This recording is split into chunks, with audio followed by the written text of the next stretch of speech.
Hello, everyone. Welcome to the Dreamcatcher podcast, a place where your dreams can find a voice. True intimacy can be hard because it requires us to open up and be vulnerable with someone else. We have to be willing to allow that person to see us for who we really are and trust that they will accept us. According to my guest today, Allana Pratt, intimacy must begin with us first. We have to get comfortable in our own skin before we can build that quality connection with another person. Intimacy expert Allana Pratt is a go-to authority for those who have suffered heartbreak and are ready to live unapologetically and attract an open-hearted, ideal relationship. A certified coach with nearly 5 million viewers on YouTube, she is the author of 6 books and hosts the edgy podcast, Intimate Conversations. She has been chosen as an icon of influence and has been featured in Huffington Post, People magazine, and Forbes, TLC, and The Jenny McCarthy Show. During this interview, Allana gets deep into all facets of intimacy, including what real intimacy is, what gets in the way of our connections, and how we can get over our fear of being vulnerable and open with another person. And as always, if you like what you heard, please like, rate, share, and subscribe to this podcast. Thanks. Hi, Allana. How's it going? It is going great. And I'm so glad that we're already behind the scenes playing matchmaker together for you. So this has been already a fun interview and we haven't even begun. During these times, we could use all the help we can get, right? Right? Welcome in any direction. Yes. Absolutely. Well, it's so lovely to connect with you again. This is my second time interviewing you. Yes. How have you been? It's been a few months. Thank you for asking. It's been amazing. I don't remember. What month was it that we spoke in last? Was it before the new year? Yes. I'm in love? Yes, it was in 2020. I'm going to say it was maybe August. Okay. Well, since then I have fallen in love. Oh, isn't it interesting that when you give that which you seek, when you support others and having that which you desire, the figure 8 of energy comes back. So yes. In January, I went to Costa Rica for an entrepreneurial getaway retreat, and I consider him to be the love of my life. That's so nice. I'm so most happy for you. Extraordinary man. So that's why since we spoke, I've moved to Utah, where one of his houses is, and South Dakota, where the other house is. So, I'm in Rapid City, South Dakota. Can you believe it? That's just amazing. That's amazing. Yeah. And it's because of all that good karma you've been putting out there, Allana. Thank you. And to all the viewers and listeners, it hasn't been an easy path. I've had divorces and custody battles, and what I know works is the work. When you do the inner work to have that intimate relationship with yourself, it pays off. So don't give up 5 minutes before the miracle, because I'm 51 and I finally found him. So yeah, very grateful. You look great for 51. So. So we're here to talk about all things intimacy, and this is not an easy subject to break down, but I'm confident that you have all the expertise to make this easier for all of us to grasp. So I would love to start out by talking a bit about you and how you got into this profession. I read that you are an Ivy Leaguer. Mm-hmm. Is that correct? Yeah, I'm a smart chick. But where did you graduate? Yeah, Columbia University in New York City. I graduated cum laude there, and it's very. I am grateful that I'm intelligent and that I was able to excel in an Ivy League environment. And when I think about how that has supported my life, it's been more on a shallow level of getting credibility from those that are a little more skeptical, or getting people to value me because I'm smart. Mm-hmm. And while that's lovely and it has opened some doors, it's not actually what I value about me. Mm-hmm. I don't value my brain as much as I value my heart, my integrity, my character, my bravery, my courage. I didn't learn those skills there. I learned how to become a great writer, and I learned that I can do hard things. And I'm very grateful for that experience. But at Yeah. the end of the day, what I choose to be valued for isn't my accomplishments or achievements. It's my heart and my soul. Right. So how did you go from being in that cerebral kind of space to becoming an expert on everything about the heart? Yeah, I mean, I you're an know, right? author, coach, when it comes to love, relationships, and all that. Like, how did that happen? Yeah. So the short story is I'm Canadian. Uncle Phil had an 18-wheeler semi, big truck, and he went down to California once a month. So I hopped on it, quit college, hopped on it. And then in California, I was talented enough to be a model and a dancer, but I didn't have the visa. So the working visa. So I moved over to Japan, and that's where I was a dancer and a model and a spokesperson and an English teacher, all sorts of jobs there. That's where I met husband number one. And I moved to New York City. That's when I went to Columbia. He was a Wall Street guy, and I went to school. And that was a 4-year period of time where I really learned that I was a damsel in distress, looking still for daddy's love, and just thinking, oh my God, a tall, dark, and handsome multimillionaire wants me. I'm in. Like, I never asked me. Perfect on paper. Right? Perfect on paper. And so those were the cerebral days of leading with my strengths, my attractiveness as a model, my brains as a, Ivy leaguer. And yet I hadn't valued my soul yet. So isn't it interesting? I attracted a partner who didn't value my soul. The outside is always along with the inside. So as we moved to Los Angeles, I started to find more, I don't know, spiritual people that valued the inside out, not as much. Well, actually, that's not totally true. LA is very outside in. There's That's what I was thinking, but I was like, there's a lot of that too. And it's the city of angels. So there were a lot of people also on the spiritual path there, more so than I had found in my experience back east. So I was like, okay, I'm not crazy. I don't need to hide in the closet to meditate. I can, quote unquote, come out with my sacred sexuality and come out with my spirituality, but it wasn't a fit for that relationship any longer. So we completed. And then I dated someone else, which quickly turned into a marriage when my mom was passing away of cancer. And even though I was no longer the damsel in distress from the first relationship, I hadn't really done the inner work to be heart open. So I sort of got hardened. My mom was about to die. I did more of that masculine go-getter. I can control this, make this work. So I was more in the control freak masculine energy when I found my second husband. And I'm like, okay, a man is a plan, a man and a baby. Then I won't have to hurt from my mother dying and I'll be fine. So it was still sort of shallow, but just the other side of the coin. but it filled a void, essentially. It filled a void until I realized we were fighting all the time and I Mm. wasn't sleep deprived anymore. And I wasn't hormonal anymore. Our child was 1 year old. It was him. This was not a match. And I had made, quote unquote, another mistake. And this was, oh, I'm so sorry. This was really good for me to recognize because the only one in common was me. And I had to go, okay, so what am I doing here? I'm seeking my worth from the outside in. I'm not honoring myself from the inside out. So let's start doing what I now teach, which is the intimacy. And most people think intimacy is, genital copulation, and it includes sex. But intimacy to me is very much about that. Yeah. It's the real relationship we have with ourselves. Can we be vulnerable with ourselves? Can we listen to our truth? Can we sit in the fire and keep our heart open to ourselves? Can we be vulnerable and see the strength in that, not the weakness in that?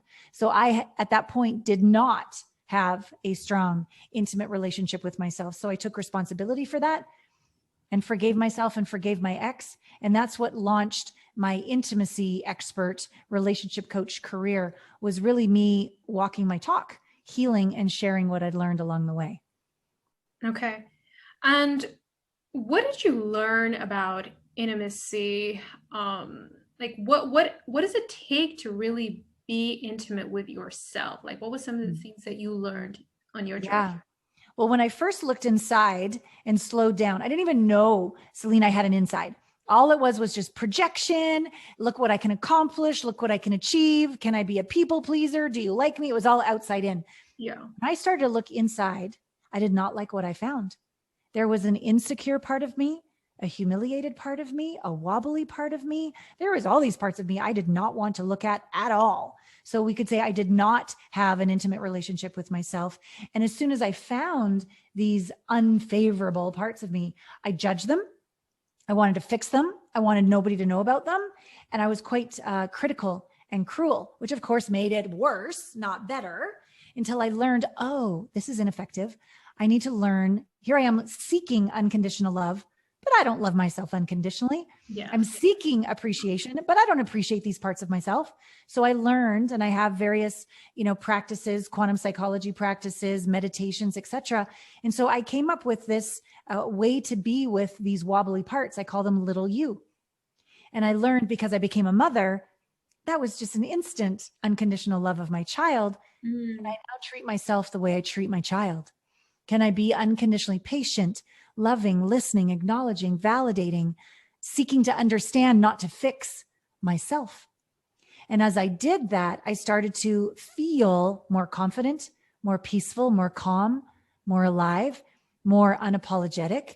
And there's probably a good 20 little Allanas that I found on the inside. Yeah. And more that I bring them home, the more I don't require approval on the outside in. I mean, I like it. If you want to like me on Facebook, that's awesome, but I don't require it to be enough anymore. And I did in the past.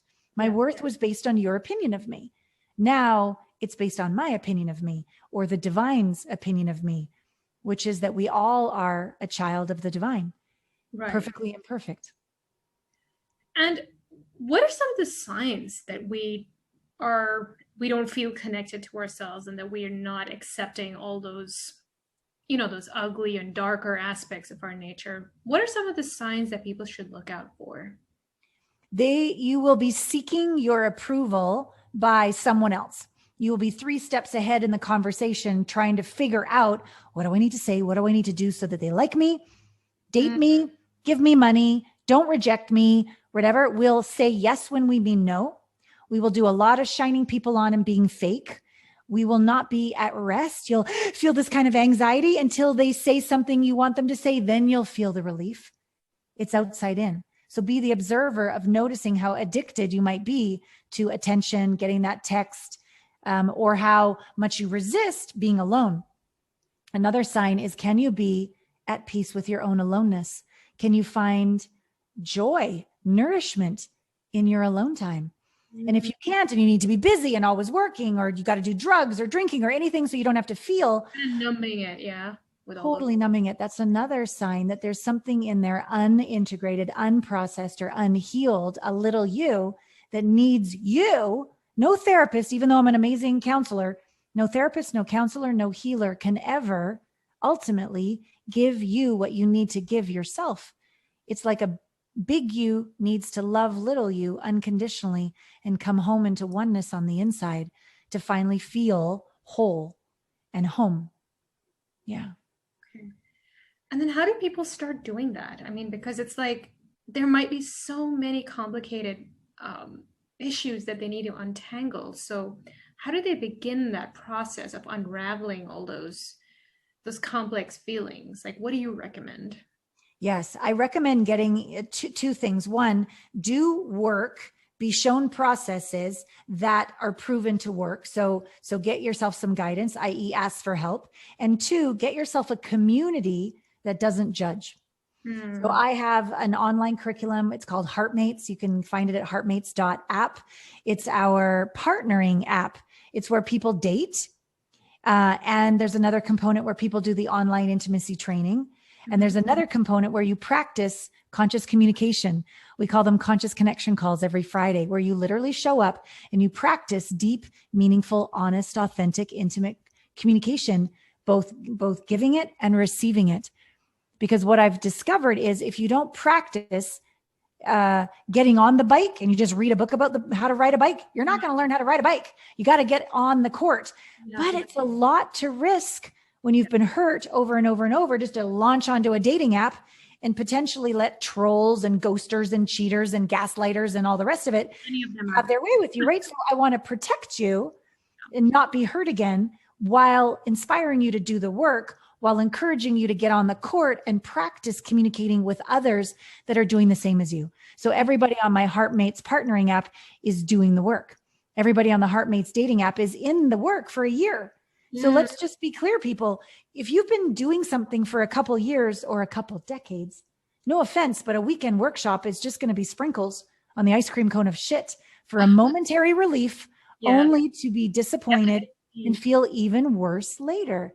So put on your big girl spiritual panties or boxer shorts and go, okay, I commit to become the one to find the one, which will keep the one. I commit to a year of training where I get to learn to meet people first as friends and allies and build those roots that will create the shoots of a long-term solid relationship. And the skills I require after the honeymoon stage is over and we're going to start talking about important things, sex, money, religion, politics, etc.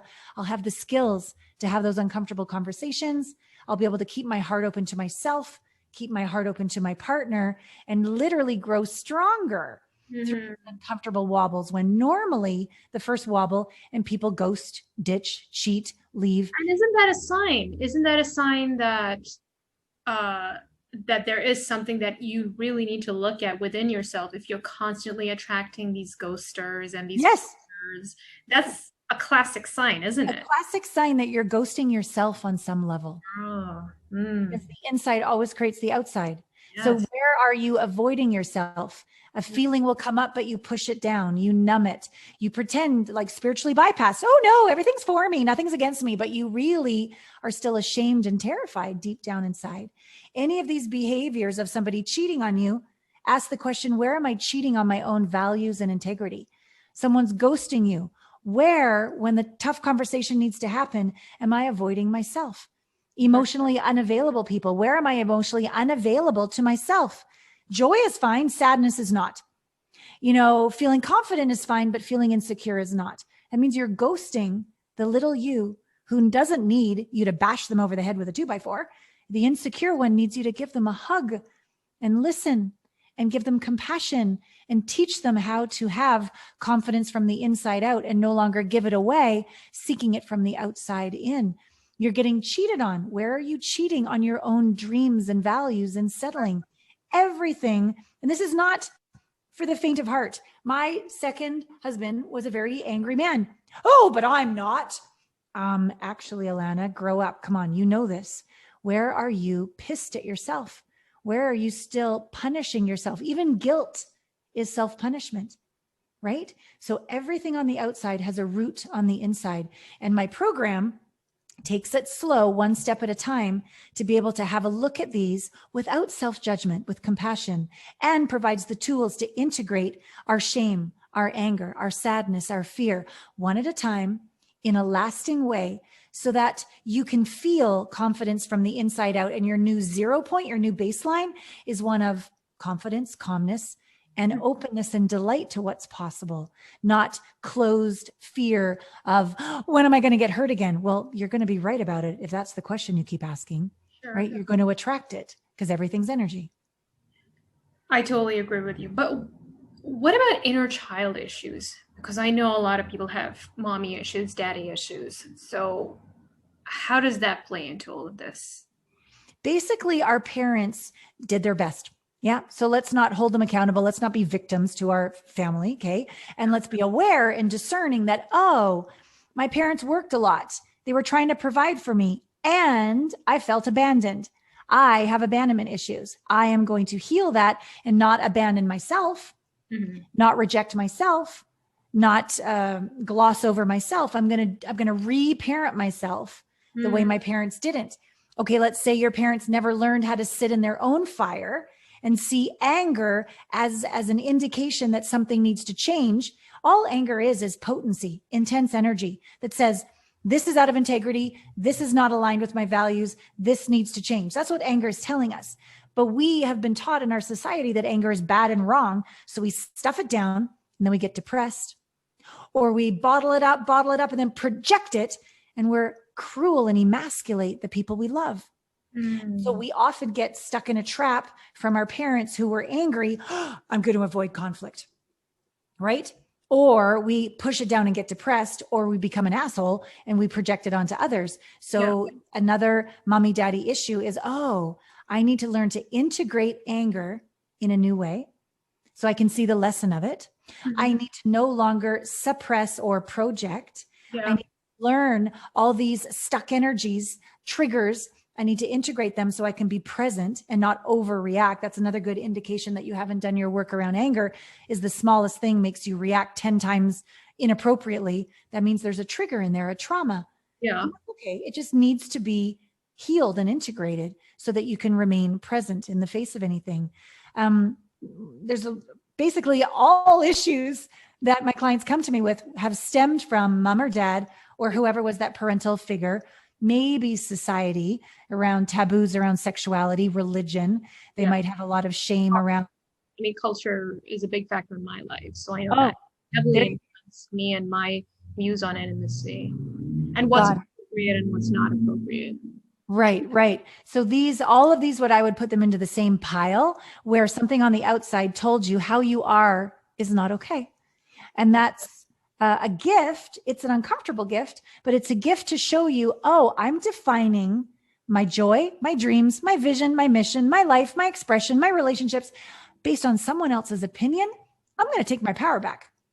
I'm going to define it through my own truth. Not overcompensating. You know, the people that I'm not going to be my dad. Well, who are you? I'm not my dad. I go, yeah, I know you're not your dad, but who are you? Oh, I don't really know. I just know I'm not my dad.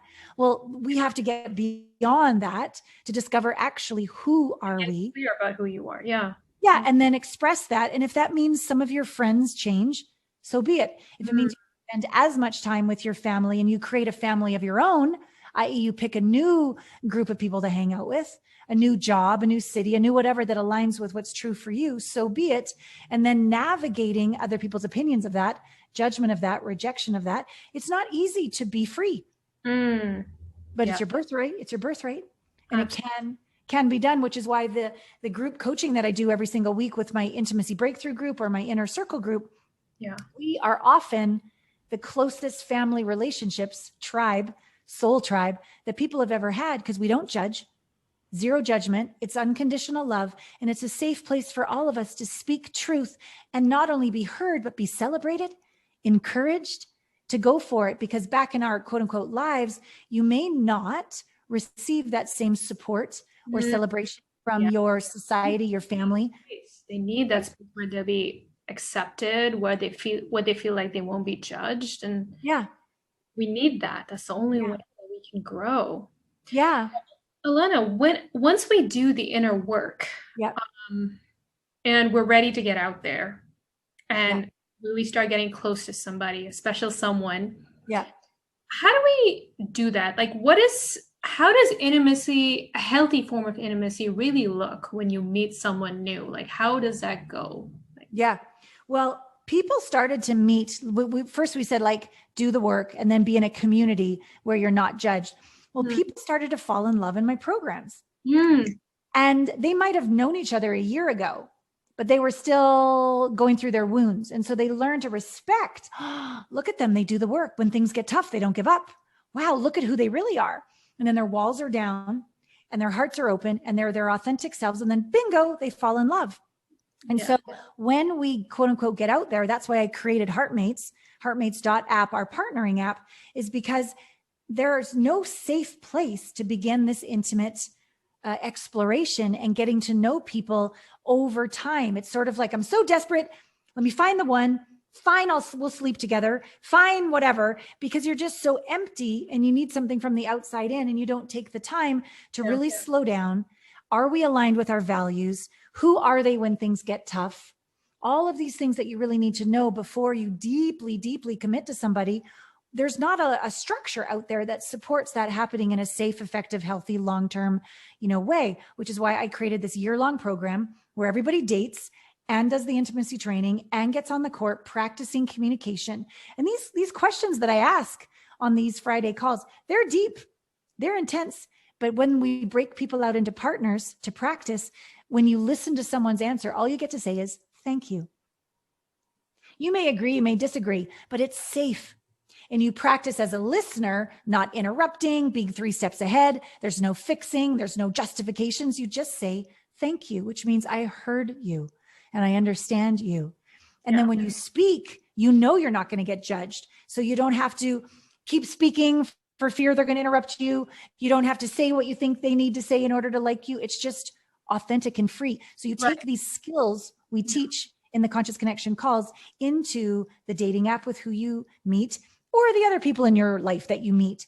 And you've got these new skills to really slow down and get to know what's quote unquote under the hood, asking these deeper questions, not needing to jump to conclusions, not needing to control and find out, but really enjoy the roots to create the shoots, you know, and then to have a community that you come back to where you're heard.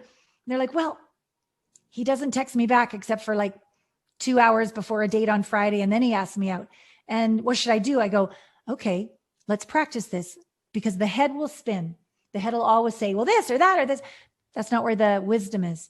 Yes. Go down into your heart. What does your heart say? My heart is closed. Got it. Let's integrate the fear there. Got it. Now the heart is open. Let's go deeper into your gut, your intuition, your instincts. Tell me what you know, pre-thought. And I'll ask them over and over. Tell me what you know. Tell me what you know. Because the head wants to pretzel this person into the perfect person because they're lonely. The heart doesn't want to get hurt, but there's a place in all of us that knows what we know. Let's not forget the hormones that really want to, right? Jump right into it, especially if you're super attracted to the other person. I think this is a lot of people trip on that because it's just. Yes. And you've also been like in lockdown forever. Like you just want to touch, you just want sex, you just want a hug. So you've got all of that going on as well. Touch deprived. You need to balance, you need a structure and a system and practices and community and a mentor like me to balance out these hormones and the real reality of lockdown, which is now going into the great human reconnection. We're all getting back out there again. I know. And not all of us are doing so from a healthy place, a balanced place. So there's a knowing deep inside your gut. You know what? I don't want to admit this, but I'm the last person on their list to call, on 8 o'clock on a Friday night. They didn't call me Wednesday saying they'd love to see me. Yes. They didn't even call me Friday morning saying, what are you doing tonight? They called me last minute. I'm not a priority. I don't want to feel this. I don't want to know what I know, but I'm not actually being treated as the valuable being I choose to have in a relationship. And that can only happen if you value yourself and you've done that inner work. Right. You wouldn't see it. You'd compromise and you would totally allow that person to treat you in whatever, just you'd accept breadcrumbs instead of a banquet, which you deserve. So structure creates freedom. Yeah. So the structure of doing your weekly homework with your online training, you will be asked these deep questions. Take an hour out of your whole entire week. You've got an hour, and ask yourself these questions so you don't repeat the same sabotaging patterns over and over. Get on the Conscious Connection calls on Friday where you're asked these deep questions and you have a moment to contemplate truth. And then if you do this over time, you build self-worth, you build self-value, you build self-reflection. And so even though on Friday night, you'd rather go out because you're lonely, if you really just want sex and it's very clear and everybody's on the same page and nobody's going to get hurt, fine, go out and have sex. But no, you're a booty call. No, you're not valued. And don't you go being a victim on Monday morning when you feel like shit. If what you really wanted was deep love, you'll have the confidence at 8 o'clock on Friday night to go in a sandwich. I always teach sandwiches. Thank you so much for reaching out to ask me out for dinner, middle of the sandwich. Can I speak from my heart? Permission. It actually makes me feel a little disappointed and not special to be called a couple hours before going out, being invited to go out, end of the sandwich. What would make me really happy is to know that I'm on your mind and on your heart all week, and that you call me on Wednesday and let me know that you're really looking forward to seeing me, and then a little white lie, because I already have plans tonight. I really look forward to hearing from you next week, and I wish you a great weekend. Put the phone down or put the text down, probably cry, maybe have a tequila shot, because that took a lot of bravery to put a healthy boundary down and honor yourself and invite what you desire, right? Yes.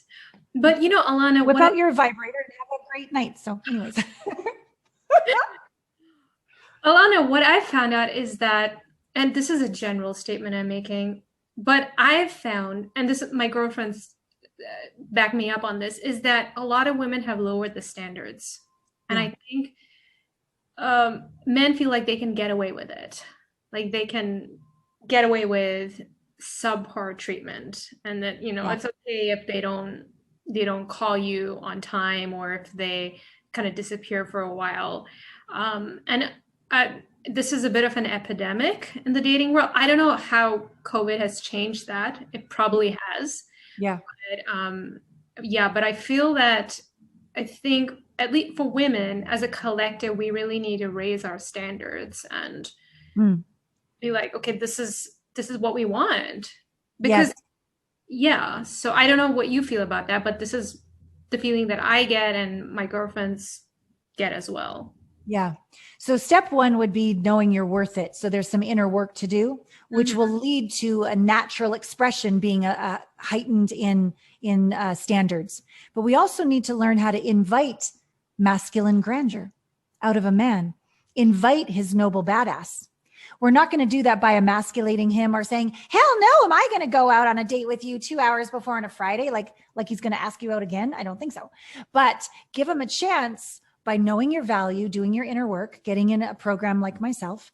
Two, naturally inviting that level of respect.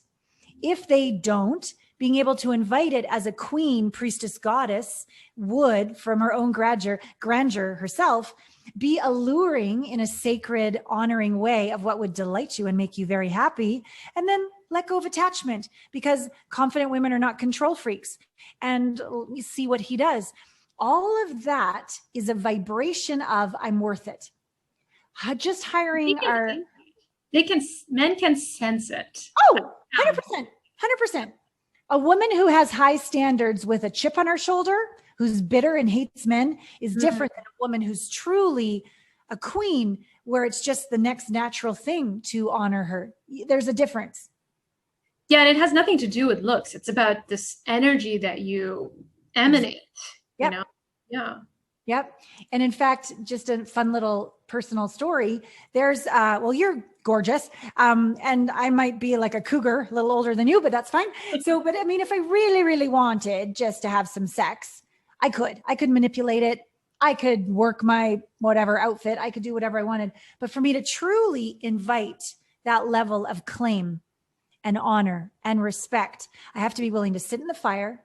I have to be willing to be at peace with my aloneness. I need to be willing to invite the best out of a man. I need to believe I'm worth it. I need to believe that men are good at the core. We all have wounded hearts, that there are good men out there. There's a Yeah. lot of inner work to cultivate a queen who can invite this treatment of who she is. And I remember when I met my man, we met in Costa Rica, and it had been COVID for Lord knows how long. And I gave myself permission to get it on and have a great night. And we had a great, and then the very next morning, I was scared that I'm just a booty call. And then I was justifying, but that's okay. I wanted a booty call. That was really fun because I haven't had sex in like a year or whatever it was with all the COVID and the rest of it. And then he came over to me and he sat down and he said, "Your heart is closed. What's going on? I'm right here." And I was like, whoa, perceptive, Wow. active, proactive, curious, caring. And I said, because I'm practicing being vulnerable, practice lowering my walls, opening my heart, testing into the energy of is he honoring me? Well, all those behaviors shows that he's honoring me. And I said, yeah, I'm afraid I'm a booty call, and no regrets. That was a great night. I'm actually really ready for long-term love. And if you're not, that's totally okay. But I need to kind of put a wall down and look elsewhere. No regrets, but that's what I'm actually interested in. And he's like, "Great, give me your phone." And he put down all of his information and he put me into his phone and he's like, "I want to see you again. I'm after Costa Rica. When can we, have our next get together?" And I was like, wow, okay. And Yeah, so, yeah, amazing. yeah. Yeah. I think So because you came from a place of authenticity and you were yourself and you didn't, and I think that really makes a difference, right? I think he probably really respected you for that. yeah. And I thank you. And I respected him that he's perceptive enough and brave enough to do something about it. It doesn't always happen. You don't always find guys like that. Right? Yeah, right? right. If we shut our heart down, they can make it mean she doesn't like me. And then he would have avoided me for the rest of the trip. Absolutely. That was a possibility, but he didn't. Yeah. So that, I believe, is an example of doing the work, because the work means your vibration is conscious, high, vibrating high in resonance, in vibration, right?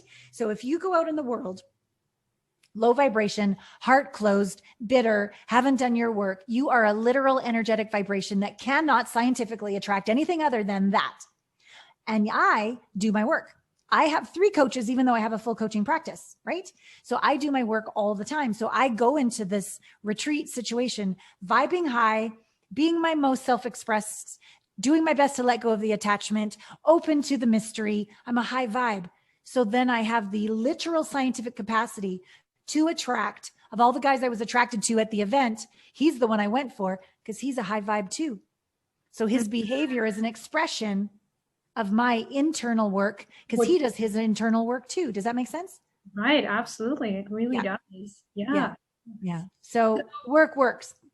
Yeah. So what I'm getting is we have to do the inner work. And when it comes to getting comfortable in our own skin, so we need community, we need accountability, we need people around us who can,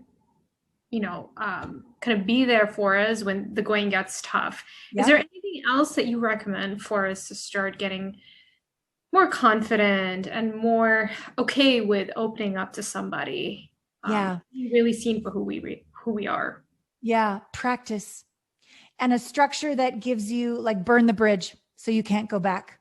For example, my group coaching calls or these conscious connection calls in the Heartmates partnering app, every single week you show up and you practice. I mean, your whole life isn't on the line. The conscious connection practices, you're not even on a date, but you're practicing showing up. If you don't practice being real, being authentic, and you just think you can go from 0 to 60, that's kind of insane. You can't just get on and like, I think I'm going to run an Ironman.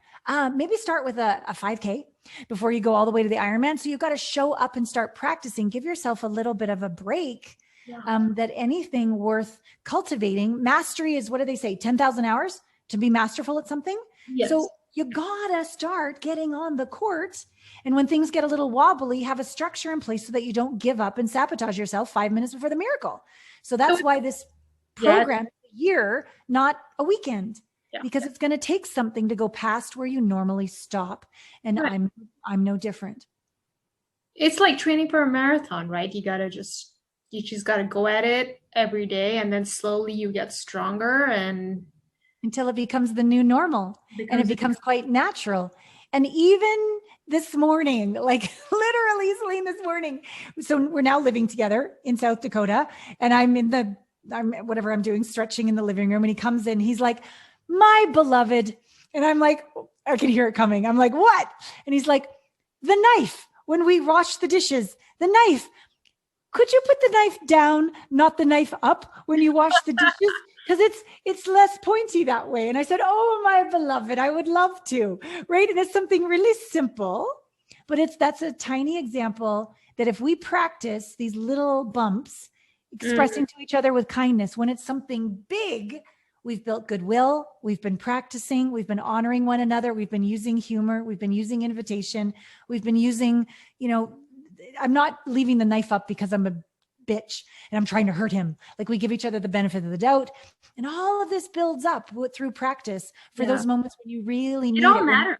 Really scared. It all matters. All those little things, just changing a word, the tone of communication, it changes the whole, I don't know, the whole connection that you have with another person. So yeah, and it does all add up. And the beautiful thing too is, because this intimacy work, in my opinion, is like the root, core, fundamental building block of self-realization. If you can't be with your own self, you can't be with anyone else. You can't be with your body, your money, your purpose, your friends, your kids, your parents, your colleagues, like everything, physical, mental, spiritual, vocational, financial, social, romantic, parent, all these areas of life are an outpicturing of your intimate relationship with yourself. So as you do this work, even though you might have the goal of, I'm ready to find the one and I'm willing to become the one to find the one so I can keep the one, know that as you do this really deep, brave work, all areas of your life are going to improve. If Benefit you from. can receive the moment, you can receive more love, you can receive more money, you can receive the miracles that are all waiting for us. But if we choose something and Mhm. to do all the steps to have it, and there it is right in front of us, but we don't even have the self-worth to receive it, it walks on by.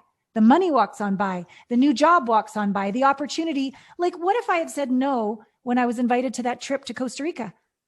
I wouldn't have met my guy. It was a big deal. I had like 5 or 6 days to be invited. It was not cheap.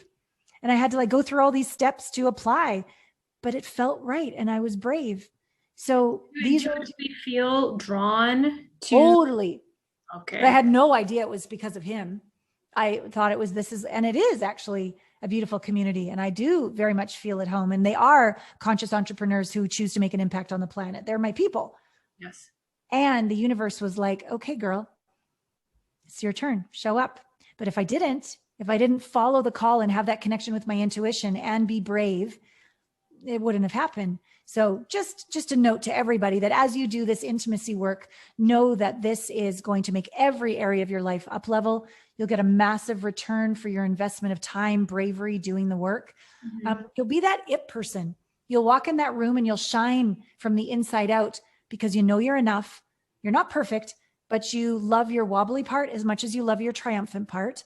And come what may, you're okay. You've got your own back. Little you is safe inside, which makes you be alive and willing to play and willing to express and willing to go for it. And That's deal with the haters too, because you're gonna get critics and haters everywhere. So if you've got your back, then no one can, yeah, yeah, no one can hurt you or make you yeah, feel different about yourself. correct. And you've got the community in place so that when there are the haters and people, like one of my clients, she's very, very successful and she got her first hate letter. And I'm like, your first? Oh my God, I had like 20. Seriously, your first? But she had Oh, been, really? yeah, I'm like, this is a sign. This is a great sign. She goes, Yeah. it's a great sign. I go, it means you're fully self-expressed. When we pull back a little bit of a people pleaser, trying to be vanilla, we don't ruffle anybody's feathers, but we also don't live fully. And we leave a part of our song unsung inside. So same with dating, same with work. When you do show up fully, there's going to be the dates of people that was not a good date. That was a really awful date. That's okay. That's okay. You're one step closer to who you're meant to be with because you showed up as yourself. Good on you. Don't And give that up. is a win. That is a win, regardless of whether Totally. or not the date went well or. Yep. I so agree. I so agree. And you can go home and be in integrity when you look yourself in the mirror and you Right. can love little you and you can say, good on you. You showed up fully. I love you. I will never reject you, little you. And we are one step closer, vibing high to walking straight into the heartmate of our dreams. And then that's just the beginning of what's next. Because I really, really believe when I created Heartmates, I was beautifully guided by Dr. Barbara Marx Hubbard a year ago before she passed. She's like the grand dame, was the grand dame of consciousness, according to Deepak Chopra, etc. Because I said to her, Dr. Barbara, I can have oneness with God. I can have oneness with my little you, but damn it if I can find a man. And she said, you're stuck in soulmates and it's time for wholemates. And I said, tell me more. And she said, soulmates are two shadows, two wounds who come together to complete one another. And I said, well, that's my first marriage and my second marriage right there. She goes, exactly. She goes, but you've been doing so much work, Allana, for the last decade or more. You're whole. You're not perfect. Nobody's perfect, but you're whole. Two wholes that come together. One and one is not two. One and one is infinity. That's a wholemate relationship where you are not just more alive for yourself and for the partnership, you're there for humanity. You're there to uplift consciousness. And as she told me this a year ago, I cried and then it was right. And then COVID. And then I'm like, I'm starting my own app. And my programs in the past have been called things like Heart Splayed Wide Open. I'm all about the heart. I've done meditations for the annual Heart Math conference last year, pre-COVID in Cancun. Like I'm all about the heart. So I'm like, wholemates, heartmates. And that's how we came up with the name Heartmates. And this is what we're about. These beautiful relationships where one and one is infinity. It's possible. It's real. And as I gave it to the world and developed it, I received it. So I know it works for me, other people within the program. So know in your heart of hearts, if this resonates with you, this is a structure. This is proven practices. This is a community where you will thrive and have this, because those of us that know this is our destiny, answer the call. Yeah. And show up and receive. Show up and receive. Allana, that's so profound. And I am so happy that we got to connect. And I truly appreciate all the wisdom that you shared with us today. And I know that you have a brand new book that came out in February. Thank Why don't you you. tell us a little bit about it? Yeah, this is called From Heartbreak to Heartmates, Discovering Lockdown Love. So whether you're coming out of lockdown or you're in a country where you're still in lockdown, there is a gift to this contraction that we have been put through, this mental health crisis we've been put through on the planet. It's for you, not against you. And I believe there's some tools and points of views and practices that'll help you get the juice out of this time, so that when you step forth again in this great time of human reconnection, you will do so from your balanced, centered place with your heart open, clear about your boundaries, inviting the standards and the caliber of partner that you desire. So it's a wonderful book to take you through 7 steps of how I believe you can do this in a lasting way. And it's an invitation to Heartmates, our app, our partnering app, where I really believe this is how we get on the court and do these practices and meet people of our vibration and caliber. And I just love watching the sparks fly on the Friday calls. And we're having a launch. Yeah. Really fun. It's super fun. So yes, please enjoy the book. You can get it on Amazon. You can get it on my website, allanapratt.com. And there's also 5 other books that I've written there as well. Guided meditations, all sorts of resources, tons of other podcasts like this you can listen to, my YouTube channel, my podcast, Intimate Conversations, lots of resources for people. Yeah, you're quite prolific. Your YouTube channel is pretty big. You have a lot of great stuff over there. So definitely check it out. Check all those wonderful resources out. Allana, it's been great. Thank you so much. And I wish you the best. Thank you. It's been great to see you as well. Thanks for having me back. All right. Take care.